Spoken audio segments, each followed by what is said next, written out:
കൂട്ടാനൊന്നുമില്ല. കാരണം എല്ലാവരും സഹകരിച്ചാലേ ഇതിപ്പോൾ നന്നായി കൊണ്ടുപോകാൻ പറ്റുള്ളൂ. അപ്പോൾ ഒരു 5 വർഷം ഇതിൻ്റെ മാന്യമായിട്ട് ഇറങ്ങിപ്പോകണം എന്നുള്ളതുകൊണ്ട് ആരോടും ഞാൻ ഏറ്റുമുട്ടാനില്ല. സഹകരിക്കണം എന്ന് മാത്രമേ ഞാൻ പറയുള്ളൂ. സഹകരിച്ചില്ലെങ്കിൽ പിന്നെ അത്യാവശ്യം കസാലയൊക്കെ അങ്ങോട്ടും ഇങ്ങോട്ടൊക്കെ മാറ്റിയിരുത്തേണ്ടി വരും. അതിലേക്ക് ദയവായിട്ട് പോകുന്നൊരു സാഹചര്യം ഉണ്ടാക്കരുത്. എല്ലാവരും സഹകരിക്കുക. ഏത് കാര്യം വേണമെങ്കിൽ നമുക്ക് ചർച്ച ചെയ്യാം. 2000-ന് ശേഷം കേരളത്തിൽ പോളിയോ റിപ്പോർട്ട് ചെയ്യപ്പെട്ടിട്ടില്ല.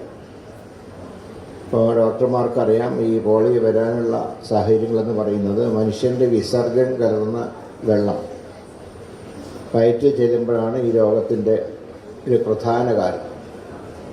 ഇപ്പോൾ കഴിഞ്ഞ 26 വർഷമായിട്ട് കേരളത്തിൽ ഇത് റിപ്പോർട്ട് ചെയ്യപ്പെട്ടില്ല എന്ന് പറയുമ്പോൾ ഇനി ഭാവിയിൽ റിപ്പോർട്ട് ചെയ്യാനുള്ള സാധ്യതകൾ നമ്മൾ മുന്നിൽ കാണും. ഇപ്പോൾ തന്നെ നമ്മുടെ നഗരത്തിൽ പല ശുദ്ധജല പൈപ്പുകളും ഡ്രെയിനേജ് ആയിട്ട് ചില സ്ഥലത്തൊക്കെ സംഗമിക്കുന്നു. ഞാൻ ഏരിയ കാര്യങ്ങളൊന്നും പറയുന്നില്ല. ഒരു കാലത്ത് തിരുവനന്തപുരത്തെ ഏറ്റവും ജനങ്ങൾ കുളിക്കാനും കുടിക്കാനും ഉപയോഗിച്ചിരുന്ന പല ആറുകളും ഇന്ന് മാലിന്യം കലർന്നിട്ടുണ്ട്. ഇപ്പോൾ ഉദാഹരണം പറഞ്ഞാൽ പാർവതി പുത്തന. ഞാനൊക്കെ 1970-ൽ ഇവിടെ വരുമ്പോൾ അവിടെ ആളുകളൊക്കെ അന്ന് മുങ്ങി കുളിച്ചിരുന്നു. ഇപ്പോൾ മുങ്ങാൻ പോയാൽ മിക്കവാറും പോളിയോ പിടിപെടാനുള്ള സാധ്യതയുണ്ട്. കാരണം മുഴുവൻ വേസ്റ്റ് മാത്രമല്ല വിസർജ്യം ഉൾപ്പെടെയാണ് ഇപ്പോൾ അവിടുത്തെ നിക്ഷേപം എന്ന് പറയുന്നത്. സംസ്ഥാന സർക്കാർ മുൻകൈയെടുത്ത് നമ്മുടെ നഗരത്തിലെ നദികളെയും തോടുകളെയും മാലിന്യമുക്തമാക്കാനുള്ളൊരു പദ്ധതി രൂപം നൽകിയിട്ടുണ്ട്. നഗരസഭയുമായി സഹകരിച്ചുകൊണ്ട് സംസ്ഥാനത്തിൻ്റെയും കേന്ദ്രത്തിൻ്റെയും ഫണ്ടുകൾ ഉപയോഗിച്ചുകൊണ്ട് നമ്മുടെ നഗരത്തിൻ്റെ ശുദ്ധജല സ്രോതസ്സുകൾ സംരക്ഷിക്കുക. അതോടൊപ്പം തന്നെ ഈ ഡ്രൈനേജ് പൊട്ടിയൊഴുകുന്ന സാഹചര്യങ്ങളൊക്കെ ഒഴിവാക്കുക. ഒരുപാട് ജോലി നമുക്ക് ചെയ്യാനുണ്ട്. കാരണം ഇത് പോളിയോ മാത്രം നമുക്ക് നിയന്ത്രിച്ചാൽ പോരാ. ഒരുപാട് രോഗങ്ങൾ നമ്മുടെ സമൂഹത്തിനെ ബാധിക്കുന്നുണ്ട്. ഇപ്പോൾ ഷിഗല്ല നമുക്കറിയാം. ഷിഗല്ല വന്ന ഏതാണ്ട് 6ഓളം മരണങ്ങൾ നമ്മുടെ സംസ്ഥാനത്തുണ്ടായിട്ടുണ്ട്.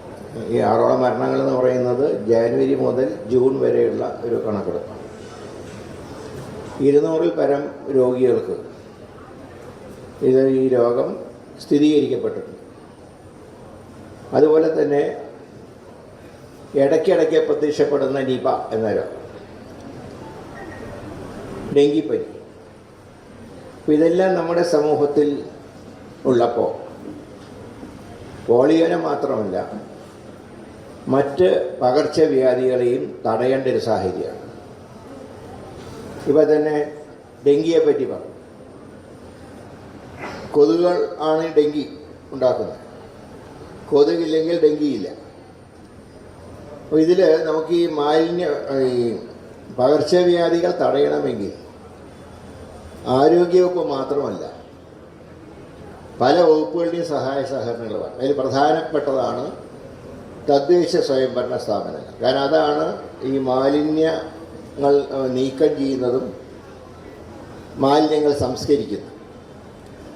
വിദ്യാലയങ്ങൾക്കുണ്ട്. വിദ്യാലയങ്ങളിലെ കിണറുകൾ ഇപ്പോൾ ഷിഗല്ല സ്ഥിരീകരിച്ച സുൽത്താൻ ബത്തേരി LP വിദ്യാലയത്തിൽ ഞാൻ അവിടെ സൈറ്റിൽ പോയി നോക്കിയത്. അവിടുത്തെ വെള്ളം പരിശോധിച്ചപ്പോൾ കിണറിലെ വെള്ളത്തിൽ ബാക്ടീരിയ കലർന്നിട്ടുണ്ട്. അപ്പോൾ വിദ്യാലയങ്ങളുടെ കിണറുകളും പരിശോധിക്കപ്പെടണം. അപ്പോൾ കഴിഞ്ഞ ഏതാനും വർഷം ഒരു ഓർഡർ ഉണ്ടായിരുന്നു, വിദ്യാലയങ്ങളിൽ ഫുഡ് സേഫ്റ്റിക്കാർ പ്രവേശിക്കാൻ പാടില്ല. ഇനി പ്രവേശിക്കേണ്ടി വരും. മറ്റൊന്നും കൊണ്ടല്ല, എല്ലാ കുട്ടികൾക്കും